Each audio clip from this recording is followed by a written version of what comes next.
artinya menelaah, isinya kisah-kisah. Itu makanya kenapa saya senang kisah, saya senang menelaah. Dulu ada di kita, sekarang ada di film Upin dan Ipin. Tentang apa? Tentang penggembala yang gabut. Itu tahu gabut ya? Nganggur, gak ada kegiatan, boring, bosan, akhirnya iseng dia. Sedih banget, biar rame saya bilang ada serigala. Hanya dia teriak, ada serigala. Orang keluar semua bawa pentungan, bawa tongkat untuk membunuh serigala. Sampai di sana, penggembala ketawa. Ya, bapak ibu saya bohong semua. Marah. Minggu depan begitu lagi. Kalau semua orang keluar bawa pentungan, bawa golok yang kemarin di bapak itu. Sampai sana ketawa lagi, gak ada. Yang ketiga, benar serigalanya datang, dia teriak, ada serigala, satu pun tidak ada yang keluar. Karena mesti bohong, habis kambingnya dimakan serigala. Jadi itu Bu, saya dulu di kampung saya ada orang yang pekerjaannya mencuri, disebut dengan maling. Makanya kalau di kampung itu ada yang mencuri, orang berkesimpulan dia malingnya. Satu saat tetangga sebelah ada yang kemalingan. Satu desa nyari orang di desa saya, digebuki habis berdarah-darah. Pas pulang ternyata di kampungnya ketemu maling yang asli. Yang salah siapa? Saat itu yang salah yang digebuki. Dia nyari tiba-tiba nuduh, tapi secara proses dia karena selama ini dia yang maling, akhirnya dicatat sebagai maling. Yaitu akan begitu Ibu. Satu, bohong. Nanti sebelum dibuka saja tanya jawab, saya menduga ada yang akan bertanya. Pertanyaannya adalah, apakah ada bohong yang dibolehkan? Paling kita sukai. Jawabannya ada. Yang kayak apa bohong yang dibolehkan? Untuk mendamaikan dua orang yang berseteru, berselisih, dalam kurung biasanya suami istri. Jadi kalau ada yang berseteru, kita bohong boleh. Niatnya mendamaikan. Bapaknya, ibunya berantem, anaknya. Pak, ini martabak Pak diberikan ibu. Akhirnya mangkel, tapi berikan martabak bermodal dia. Oh, senyum. Ibunya diberikan daster. Bu, ini dari bapak. Bahagia. Bohong anaknya. Yang berikan anaknya, bilang ibunya, bilang bapaknya. Begitu dapat daster, senyum ibunya. Dapat martabak, senyum bapaknya. Ketemu bilang, terima kasih ya Pak. Untung gak nanya jaganya di sopo gitu. Itu bohong yang dibolehkan. Bohong apalagi yang dibolehkan? Bohong dalam berperang. Strategi, masa dikasih tahu? Nanti gimana cara perangnya? Kasih tahu semua, habis kita. Jadi itu yang boleh. Yang lain mohon maaf jangan Ibu. Cuman itu. Yang kedua, yang bisa mengganggu itu yang kedua adalah ghibah. Tadi kita sudah sampaikan. Ghibah adalah dosa yang paling tidak kerasa. Semua orang bisa, siapapun, kapanpun, dimanapun. Nah kalau bohong nggak biasa berat. Tapi kalau ghibah siapapun loh Pak, Bu. Telinga ini paling senang loh benar. Dan ghibah itu ada ininya, ada indikatornya. Satu indikatornya kalau volumenya diperkecil. Kalau ada itu prolog, itu pendahuluan, itu pembuka. Kesalahannya masih makin mantap. Satu begitu. Kedua, matanya beda kalau pas ghibah. Ada gitu. Dengan ghibah biasa aja. Kok panas api banget ya. Sudahlah jangan dilanjutkan. Tapi yang jelas, Bismillah kita kurangi ghibah. Kok usah dengan kurangi tapi ya hilangkan. Ya kurangi dulu. Nah tiba-tiba menghilangkan koyotnya ketiga gitu. Berproses. Desember yang kemarin November 10 kali Desember 9 kali. Januari sudah Desember 5 kali. Januari selesai. Kenapa? Nah, Februari Maret Ramadan. Libur hibahnya. Habis Ramadan jangan. Itu gitu. Bismillah. Yang ketiga, lisannya mengganggu itu adalah fitnah. Dalilnya juga pada semua. Wal fitnah itu asyadu minal qatl. Fitnah lebih kejam daripada membunuh. Allah berbilang begitu. Ulama menafsir kenapa fitnah lebih kejam daripada membunuh. Kalau dibunuh sekali tembak mati selesai.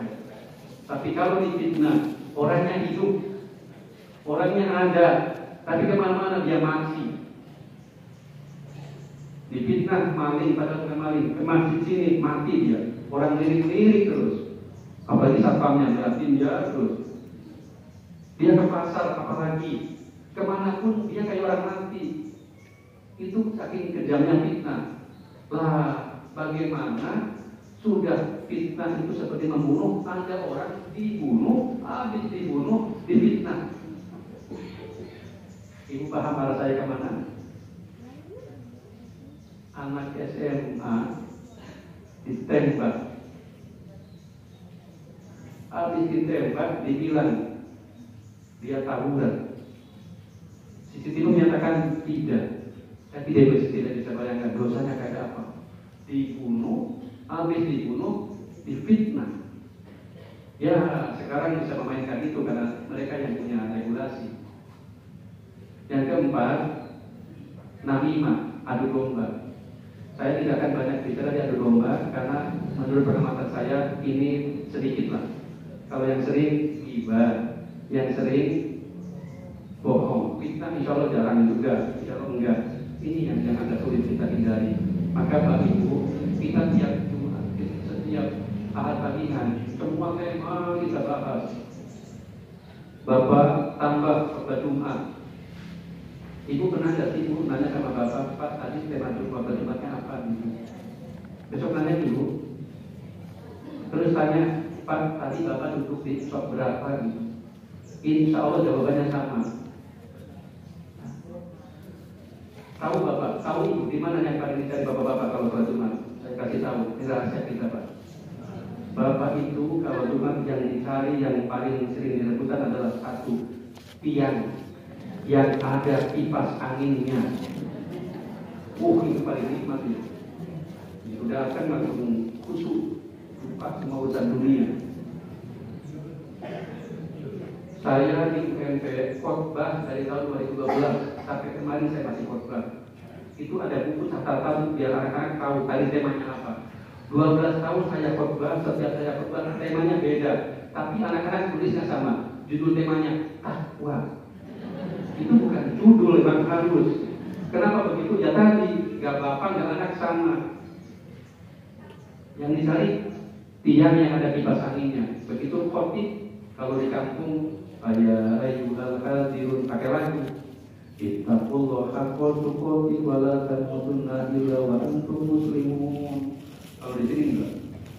Ya ayyuhal hadirun ittaqullah haqqa tuqatih. Itu yang dibaca khotib Bu. Tapi ketika Bapak bukan itu. Apa? Berubah, ngantuk semua. Makanya ada yang nyindir khotib. Gus Dur nanti supir bis lebih dulu masuk surga dibanding khotib Jumat. Kenapa? Karena supir bis bikin orang ingat kepada Allah. Apalagi supir bis sumber kencono. Ibu masuk zikir bersama itu. Astagfirullah, innalillahi terakhir itu. Kalau sholat Jumat malah tadi ngantuk itu bisa salah kopinya, bisa salah jamaahnya. Kopinya bosan itu terus misalkan temanya. Tapi kadang-kadang memang jamaahnya dan memang yang paling nikmat ngantuk itu pada Jumatan Pak. Saya sebulan sekali ngantuk saya hari Jumat Kliwon. Khusus saya ngantuknya Jumat Kliwon. Kenapa? Karena yang ada jadwal cuma Jumat Kliwon. Yang lain saya khotbah semua.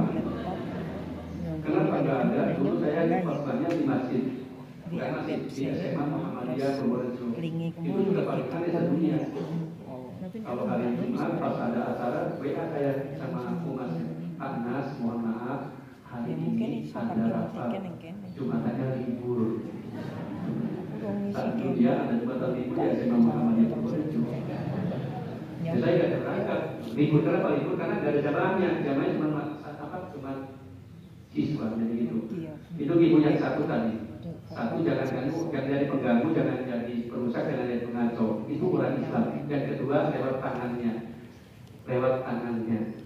Tangan ini dalam arti yang sesungguhnya atau dalam arti kekuasaan. Jangan ambil hak milik orang lain dengan kekuasaan.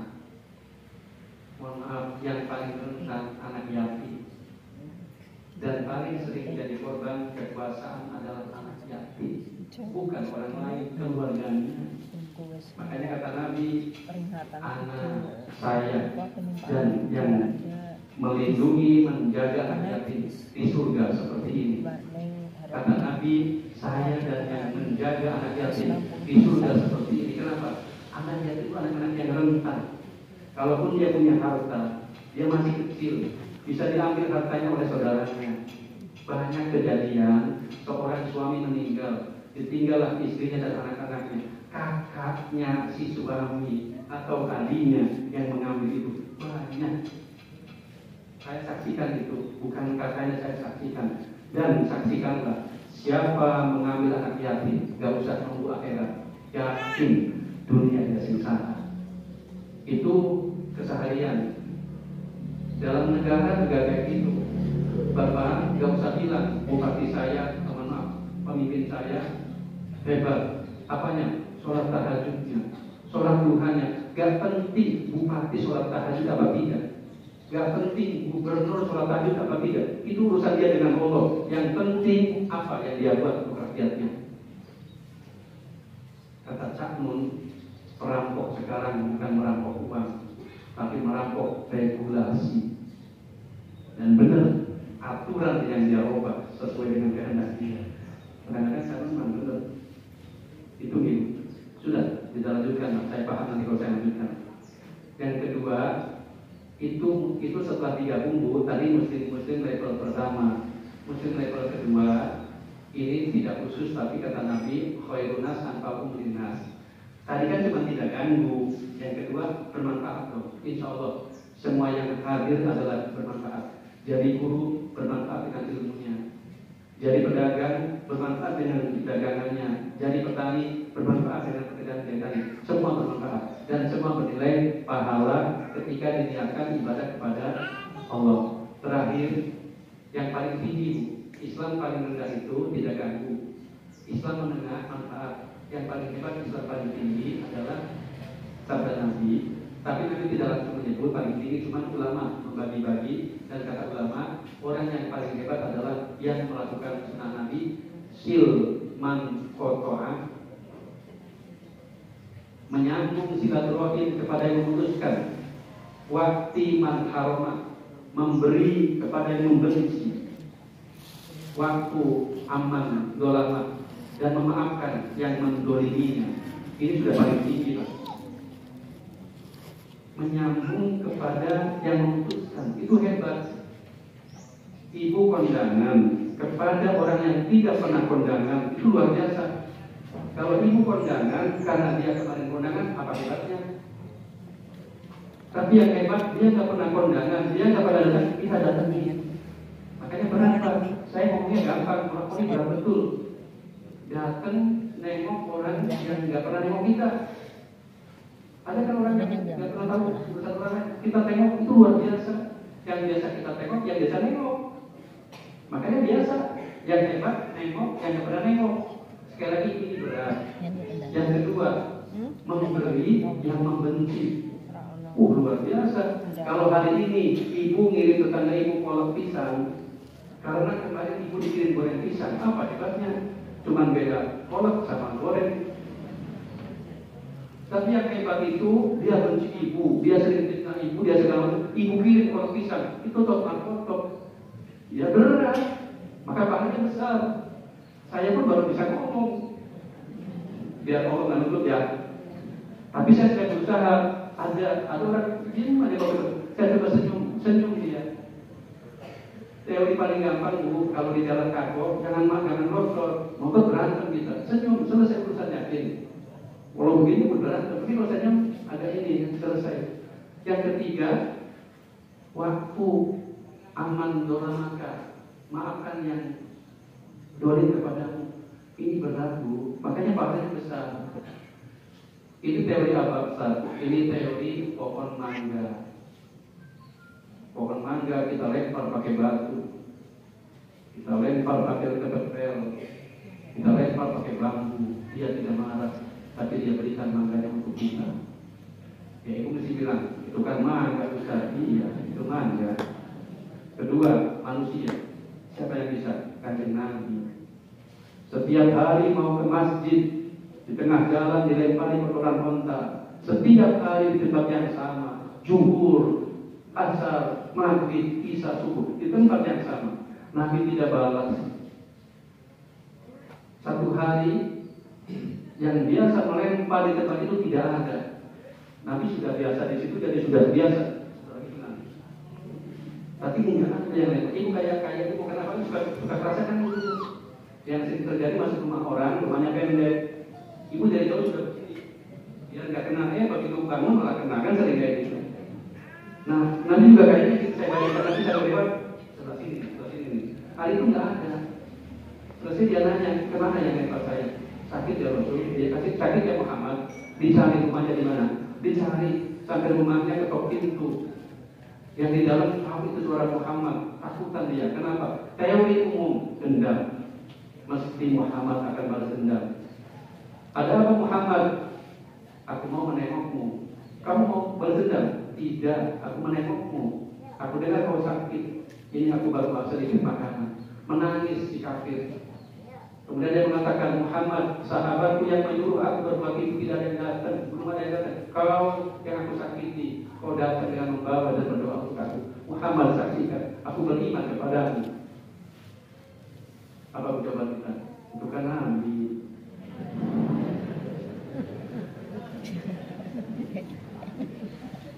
Satu, itu di Mekah, di Madinah. Perang Uhud. Perang yang paling tragis. Hampir menang, kalah. Nabi diisukan meninggal, wafat. Tapi ternyata Nabi masih hidup. Cuman memang berdarah-darah. Kena tombak Nabi, pelipisnya robek. Kena panah Nabi, luka, giginya patah. Darahnya menetes, mengalir. Sebisa beliau yang mengalir dibersihkan. Tapi ada yang tidak bisa dibersihkan, hampir menetes ke bumi. Cuman yang sahabat aneh, Nabi terlihat sangat berusaha agar darahnya tidak menetes ke bumi. Orang melap darah itu biasa, tapi menjaga biar tidak menetes ke bumi nggak ada. Cuma Nabi. Jauh setelah perang selesai, sahabat bertanya, ya Rasul, ketika perang, aku melihat kau berusaha agar darahmu tidak menetes ke bumi. Sebenarnya apa yang terjadi? Kata Nabi, sahabatku, kalian tidak melihat apa yang aku lihat. Ada apa ya Rasul? Di atas Uhud, Jibril dan penjaga Uhud menatap aku. Kalau sampai darahku menetes ke bumi, Jibril dan penjaga gunung Uhud akan membalikan Uhud dan dilemparkan kepada orang-orang kafir itu. Aku tidak mau orang kafir diajak oleh Allah. Aku bukan pengajak, aku bukan pemaki, aku bukan pencaci. Aku ingin dia mendapatkan hidayah. Itu yang Nabi lakukan. Sekali lagi, ya itu Nabi. Sudah, sekarang yang bukan Nabi. Orang Indonesia, ibu kenal orang Muhammadiyah, gak kuliah, tapi jadi profesor. Saya ngajar jadi profesor. Beliau profesor tanpa kuliah. Apa yang beliau lakukan? Siapa beliau? Hamka. Hamka itu dipenjara oleh Bung Karno tanpa disidang, tanpa diadili. Dipenjara. Apa dia bersedih? Ternyata bagi Hamka tidak masalah. Dan dia menghasilkan Al-Azhar ketika di penjara. Al-Azhar, tafsir Al-Azhar. Ketika Bung Karno menjelang meninggal, Bu, Bung Karno itu pernah memenjarakan Hamka tanpa pengadilan. Di ujung hidupnya, Bung Karno tahanan kota oleh Pak Harto. Pak Harto yang jaya 32 tahun itu, di ujung hidupnya diuber-uber mahasiswa. Sudah sampai selesai. Artinya, ya tadi yang balas tidak Hamka, Pak Harto. Pak Harto yang balas bukan Bung Karno, tapi yang lain. Ya begitu, baik kebaikan maupun keburukan ada yang diinginkan. Hamka, begitu beliau sudah di luar, Bung Karno sudah sakit-sakitan, kirim surat. Kalimatnya adalah, mohon dengan sangat, nanti kalau saya meninggal, tolong saya disolati dengan imam. Pak Kiai, kalau kita dulu, memang kita kelasnya beda, Pak. Ini kelasnya Hamka. Hamka dengan tegas menyatakan iya. Dan betul begitu Bung Karno meninggal, Hamka datang dengan jiwa yang besar dan dia ngimami sholat. Bukan cuma Bung Karno, Hamka itu pernah difitnah oleh Pradia Anantatur bahwa tulisannya plagiat. Ya memang tulisan itu bisa sama ya. Tenggelamnya kapal Tanggerita itu dianggap plagiat, nyontek. Dituduh habis-habisan karena beda-beda ini. Hamka Islam, gerakan Islam dari Muhammadiyah, sementara Anantatur komunis. Dihina di mana-mana direndahkan. Nah, begitu Ananta punya mantu, mantunya masuk Islam. Anantatur hari ini dia kirim surat ke Hamka, kata Anantatur, tolong bimbing menantu saya untuk masuk Islam dengan memiliki bahasa syahadat. Kalau kita gimana, Bu? Hamka datang, bayangkan orang yang selama ini memusuhi, menghinakan, mencaci, memaki, merendahkan. Begitu anaknya nikah dengan kita, Hamka yang ajarkan syahadat. Oh, ini benar-benar ulama ini. Dan sekarang banyak ulama, tapi yang selevel kayak gini ada sulitnya. Saya juga mungkin berat, Pak. Masih bilang apa lagi, Bu? Itu kan kiai. Ya udah, sekarang yang bukan kiai, bukan nabi. Orang Kristen, namanya Nelson Mandela, di penjara 27 tahun. Saya tidak bisa bayangkan, Pak, di penjara 27 tahun. Kayak apa ya ulamanya? Begitu keluar, ada pemilu, daftar. Dan begitu pemilu selesai, dia yang menang. Betapa takutnya lawan-lawan politiknya. Dia bayangkan, habis kita, mesti dibalas 27 tahun. Tapi apa yang terjadi?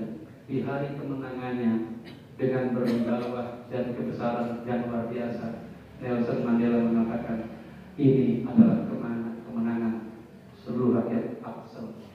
Semua bersatu untuk kebesaran Afrika Selatan. Luar biasa.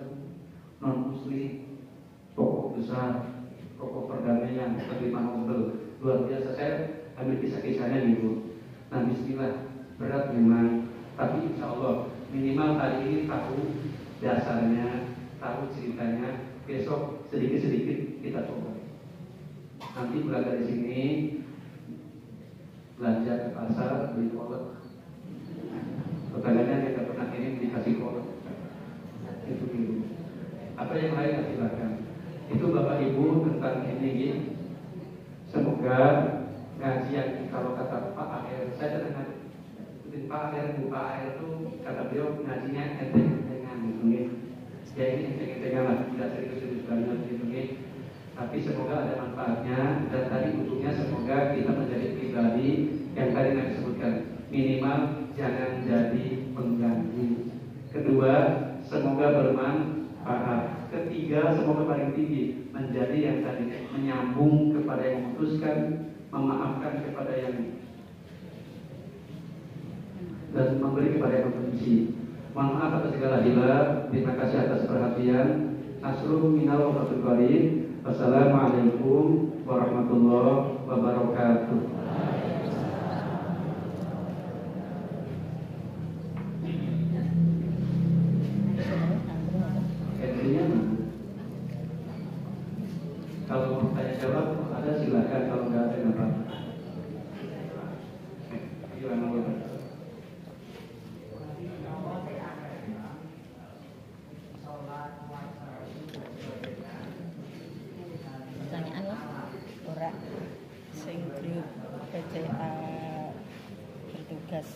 Januari tak kon kumpul rangkap. Januari sesuai lah. Hah? Januari sesuai. Oh, tapi dek kumpul rapat kan yo kudu sing mesen sapa tugase sapa kan juga saiki kumpul jauh-jauh hari. Mau sholat mendadak dia. Hah? Mana perlu tadi ya sudah. Dia tadi kurang terus.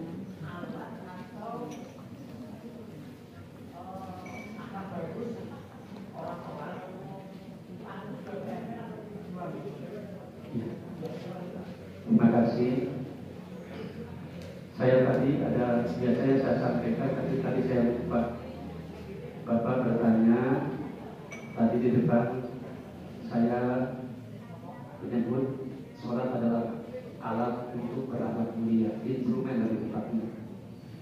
Sementara tadi ada Nelson Mandela, orang non-muslim tapi akhlaknya baik. Saya lupa mengisahkan ini, makanya sebelum saya jawab saya mengisahkan ini. Ada santri bertanya kepada Pak Kiai, baikkan mana ada orang sholat, tapi perbuatannya jelek, ngomongnya nyelekit, menyakitkan, dan perbuatan yang lain-lain yang tidak bagus. Ada lagi Pak Kiai, akhlaknya baik, pemurah, peramah, dermawan, tapi tidak sholat. Ini dapat dalil Pak Kiai. Kata Pak Kiai, nah, sholat tapi perbuatannya masih jelek, bagus. Kok begitu Pak Kiai? Semoga dengan sholatnya dia nanti bisa berubah jadi baik. Lama-lama dia mikir sholatnya buat apa. Yang kedua, yang belum sholat tapi baik, omongannya, tingkahnya baik, ramah, dan pemurah juga baik. Artinya gimana Pak Kiai? Semoga dengan baiknya dia nanti jadi sholat. Yang gak baik siapa Pak Kiai? Yang gak baik kita. Kenapa Pak Kiai? Mau ngurusin sholat orang. Ambil kisah-kisahnya begitu. Nah tadi tentang tadi saya mengambil kalimat min asari sujud. Sholat itu tujuannya mencegah perbuatan keji dan munkar. Sholatnya tetap, tapi ujungnya anil fahsya wal munkar, dan harus ada bekasnya. Nah sekarang kita, kalau kita sholat tapi masih yang lain dikerjakan, mungkin ada yang salah dengan sholat kita. Tapi sholatnya tetap, sholatnya penting, sholat imaduddin. Cuma ujungnya adalah akhlak. Nah kenapa Pak Nelson Mandela baik segala macam itu juga banyak diskusi Pak. Orang baik kok nanti ada di dalam surga ya? Ya karena dia pakai kunci Pak. Gak login, gak daftar. SMP sini, SMP yang paling aku bawa tapi gak mau bantu lagi. Katanya SMP 3 itu terus ada anak pinter. Tapi dari satu yang gak login gitu. Jadi tadi Pak, yang kuncinya adalah kita berjalan, tidak lagi sebaik apapun kalau kuncinya enggak ini ya enggak bisa. Berdasarkan hadis ini, hitungnya dari tadi Pak. Kalau Rasul Mandela Islam, ya. Tapi kalau tidak, inna syirka la dzulmun adzim. Syirik itu adalah kezaliman yang besar. Orang Jepang dia sopan Pak. Dari SD kelas 1 kelas 2 itu dari matematika, dari sopan santun. Makanya sangat santun. Orang Jepang mengerjakan kesantunan karena memang budayanya begitu, dan dia bilang ini perlu menjaga kesantunan. Orang Jepang, orang Singapura tertib, tapi bukan karena menganggap penting, karena menganggap perlu, bukan karena takut dihukum. Cina, Jepang karena memang menganggap perlu dan penting, Singapura karena menganggap takut dihukum. Nah kalau kita tertib segala macam karena perintah, kan nanti motifnya beda-beda. Yang nggak tahu dan sebenarnya motifnya apa segala macam. Jadi kata kuncinya Miftahul Jannah. Maka beruntung betul kita orang Islam, apapun salahnya. Nah, kita ini Islamnya begitu lahir langsung Islam. Jadi itu Pak ya, jadi sholat itu adalah alat ke sana, tapi dia tetap penting dan tinggi. Tapi tadi kalau sholatnya rajin tapi efeknya nggak bagus, ada masalah. Maksudnya ke sana lebih pada itu. Itu nih Bapak Ibu yang bisa saya sampaikan. Semoga bisa jadi hikmahnya. Mohon maaf jelas ada yang kurang, ada yang salah, bahkan ada yang keliru yang saya sampaikan. Semoga Allah ampuni. Dan itulah rahasia kenapa selesai ngaji disuruh baca doa kafaratul majlis. Biar jangan yang tadi kita bahas yang salah Allah ampuni. Itu nih Pak. Jika begitu, nasrul minal wa biqarin. Wassalamualaikum warahmatullahi wabarakatuh.